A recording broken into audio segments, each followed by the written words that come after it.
भक्तगणों, भगवद गीता में 8वां अध्याय का शेष भाग हिंदी में सुनाऊंगा। आप इसको ध्यान से सुने और इस चैनल को लाइक करें, सब्सक्राइब करें। भगवान कृष्ण आपका, आपके परिवार का कल्याण करेंगे। सुनिए।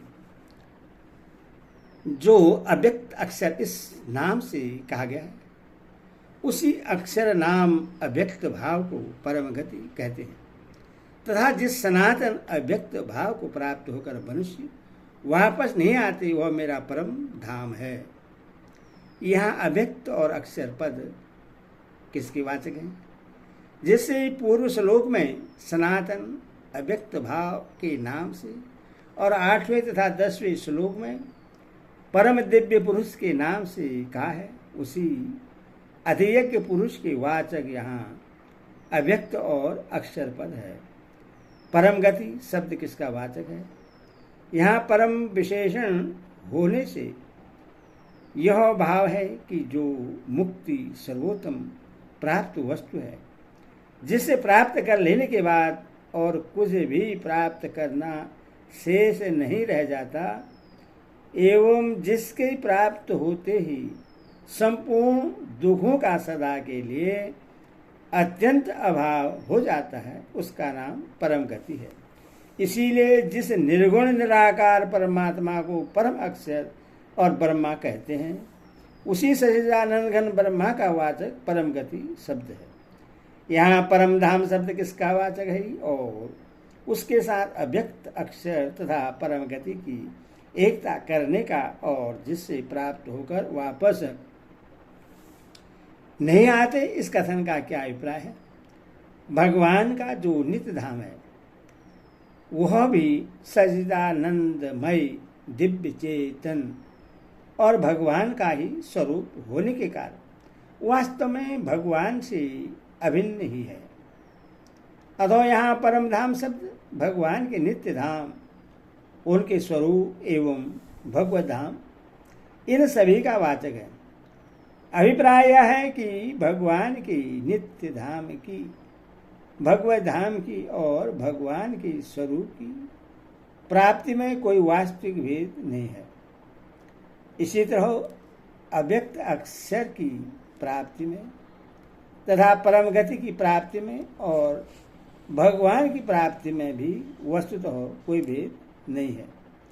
इसी बात को समझाने के लिए यह कहा गया है कि जिसको प्राप्त करके मनुष्य नहीं लौटता, वही मेरा परम धाम है। उसी को अव्यक्त अक्षर तथा परम गति भी कहते हैं। साधना के भेद से, साधकों की दृष्टि से फल का भेद है और इसी कारण उसका भिन्न भिन्न नामों से वर्णन किया गया है। दयार्थ में वस्तुगत कुछ भी भेद न होने के कारण यहाँ उन सब की एकता दिखलाई गई है। इस प्रकार सनातन अव्यक्त पुरुष की परम गति और परम धाम के साथ एकता दिखलाकर अब उस सनातन अव्यक्त परम पुरुष की प्राप्ति का उपाय बतलाते हैं। हे पार्थ, जिस परमात्मा के अंतर्गत सर्वभूत हैं और जिस सच्चिदानंद घन परमात्मा से यह सब जगह परिपूर्ण है, वह सनातन अव्यक्त परम पुरुष तो अन्य भक्ति से ही प्राप्त होने योग्य है। जिस परमात्मा के अंतर्गत सर्वभूत हैं और जिस परमात्मा से यह सब जगत परिपूर्ण है, इन दोनों वाक्यों का क्या अभिप्राय है? प्रथम वाक्य से यह समझना चाहिए कि जैसे वायु, तेज, जल, पृथ्वी चारों भूत आकाश के अंतर्गत हैं, आकाश ही उनका एकमात्र कारण और आधार है। इसी प्रकार समस्त चराचर प्राणी अर्थात सारा जगत परमेश्वर के ही अंतर्गत है, परमेश्वर से ही उत्पन्न है और परमेश्वर के ही आधार पर स्थित है। दूसरे वाक्य से यह बात समझनी चाहिए कि जिस प्रकार वायु, तेज, जल, पृथ्वी इन सब में आकाश व्याप्त है, उसी प्रकार यह सारा जगत अव्यक्त परमेश्वर से व्याप्त है। यही बात 9वें अध्याय के 4, 5वें और 6वें श्लोक में विस्तार पूर्वक दिखलाई गई है। पर पुरुषो किसका वाचक है? यहाँ पर पुरुषो सर्वव्यापी अधियज्ञ का वाचक है। इसी अध्याय के 8वें, 9वें और 10वें श्लोक में जिस सगुण निराकार की उपासना का प्रकरण है तथा 20वें श्लोक में जिस अव्यक्त पुरुष की बात कही गई है, यह प्रकरण भी उसी की उपासना का है। उसी परमेश्वर में समस्त भूतों की स्थिति और उसी को सब में व्याप्त बतलाया गया है। 8वें और 10वें श्लोक तक इस अव्यक्त पुरुष की उपासना का प्रकरण आ चुका है। फिर उससे यहाँ दोबारा लाने का क्या अभिप्राय है? यदि भी दोनों ही जगह अव्यक्त पुरुष की ही उपासना का वर्णन है, इसमें यथार्थ संदेह नहीं है, परंतु इतना भेद है कि यहाँ 8वें, 9वें और 10वें श्लोक में तो योगी पुरुषों द्वारा प्राप्त किए जाने वाले केवल अंतकालीन साधन का फल सहित वर्णन है, और यहाँ सर्वसाधारण के लिए सदा सर्वदा की जा सकने वाली अन्य भक्ति का और उसके द्वारा उसी परमात्मा की प्राप्ति का वर्णन है। इसी अभिप्राय से उस उपासना के प्रकरण को यहाँ पुनः लाया गया है। अन्य भक्ति किसको कहते हैं और उसके द्वारा परम पुरुष का प्राप्त होना क्या है? सर्वधार, सर्वांतर्यामी, सर्वशक्तिमान परमेश्वर में ही सब कुछ संप्रण करके उनके विधान में सदा परम संतुष्ट रहना और सब प्रकार से अन्य प्रेम पूर्वक नित्य निरंतर उनका स्मरण करना ही अन्य भक्ति है। इस अन्य भक्ति के द्वारा साधक अपने उपास्य देवी परमेश्वर की गुण, स्वभाव और तत्व को भली भांति जानकर उनमें तन्मयी हो जाता है और शीघ्र ही उसका साक्षात्कार करके कृत्य हो जाता है। यही साधक का उस परमेश्वर को प्राप्त कर लेना है। अर्जुन के 7वें प्रश्न का उत्तर देते हुए भगवान ने अंतकाल में जिस प्रकार मनुष्य परमात्मा को प्राप्त होता है, यह बात भली भांति समझाई।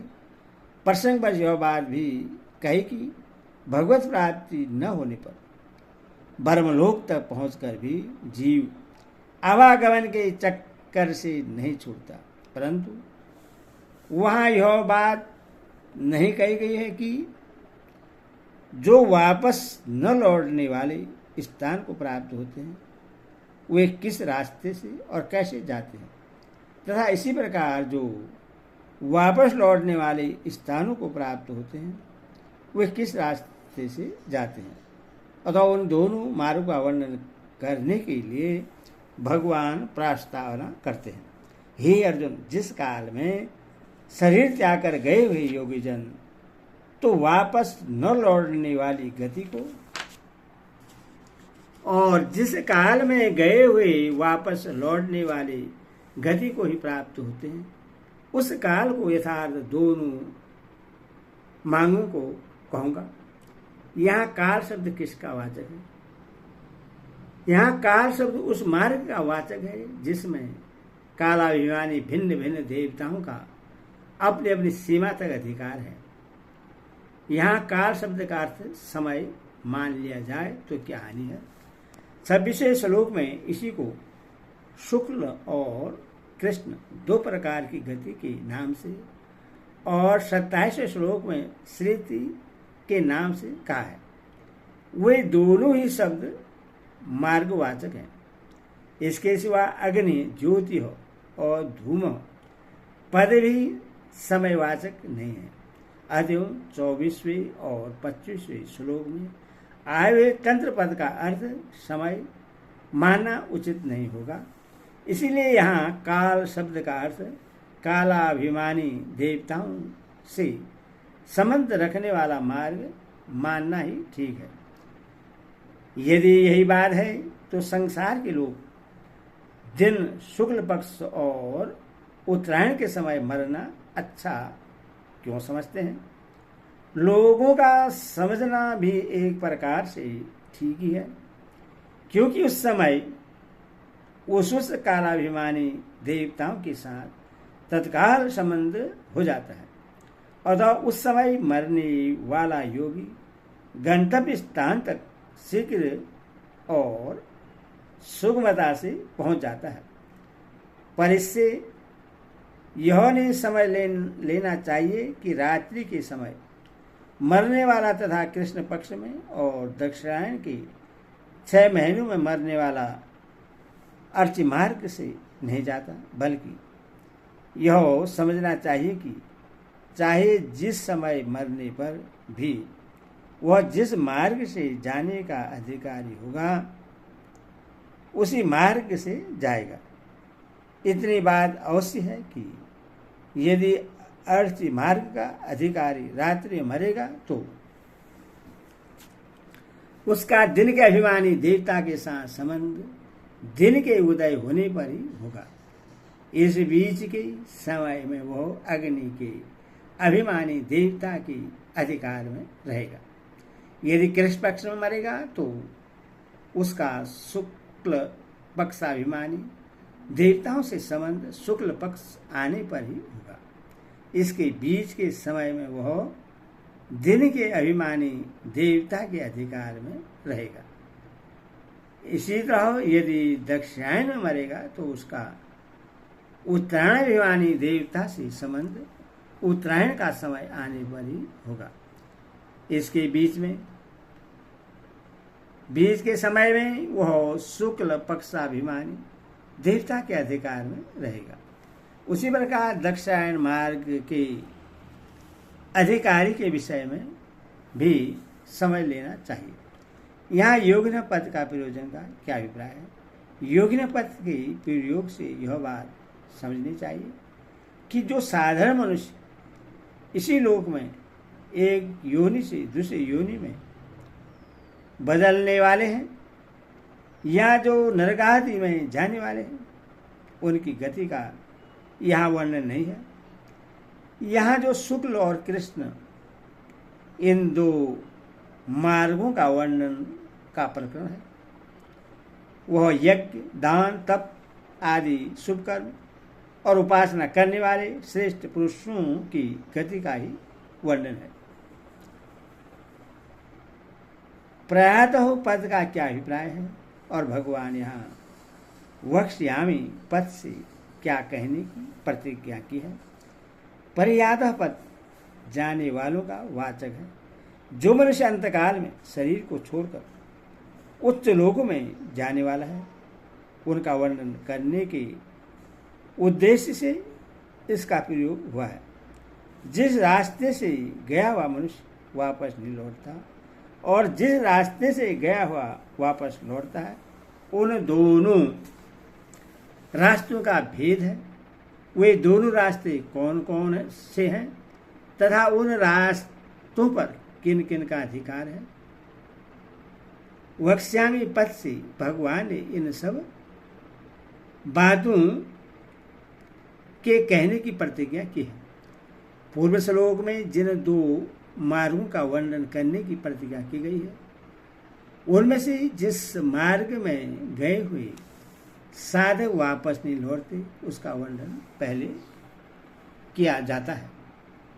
जिस मार्ग में ज्योतिमय अग्नि अभिमानी देवता है, दिन का अभिमानी देवता है, शुक्ल पक्ष का अभिमानी देवता है और उत्तरायण के 6 महीनों का अभिमानी देवता है, उस मार्ग में मरकर गए हुए ब्रह्मवेता योगीजन उपयुक्त देवताओं द्वारा कर्म से ले जाकर ब्रह्मा को प्राप्त होते हैं।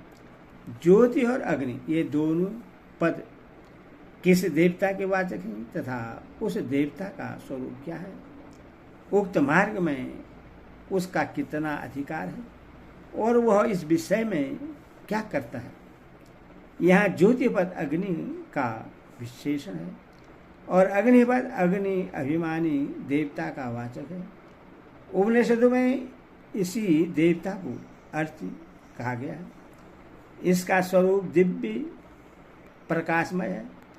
पृथ्वी के ऊपर समुद्र से ही सब देश में इसका अधिकार है तथा उत्तरायण मार्ग में जाने वाले अधिकारी का दिन के अभिमानी देवता से संबंध करा देना ही इसका काम है।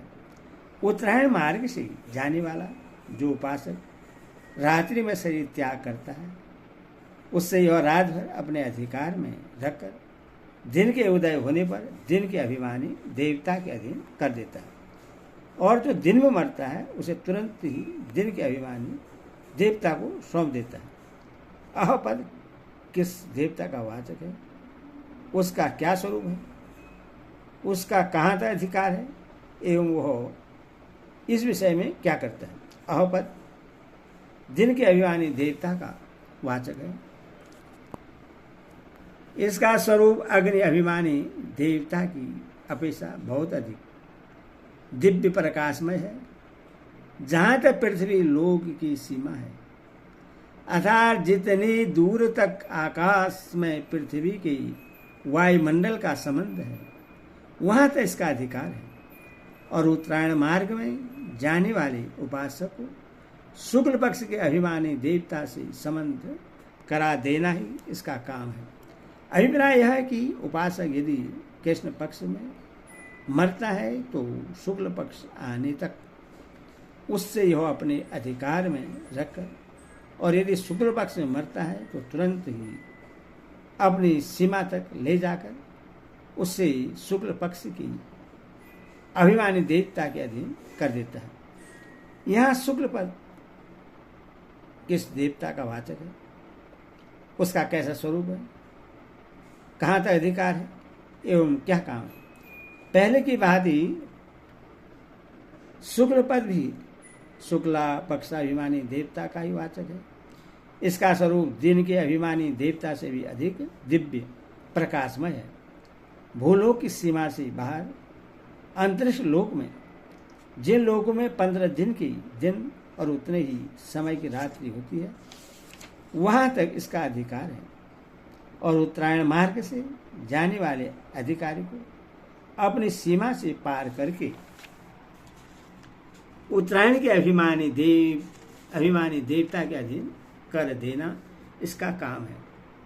यह भी पहले वालों की भांति यदि साधक दक्षिणायन में इसके अधिकार में आता है तो उत्तरायण का समय आने तक उससे अपने अधिकार में रखकर, और यदि उत्तरायण में आता है तो तुरंत ही अपनी सीमा से पार करके उत्तरायण अभिमानी देवता के अधिकार में सौंप देता है। हरि ओम।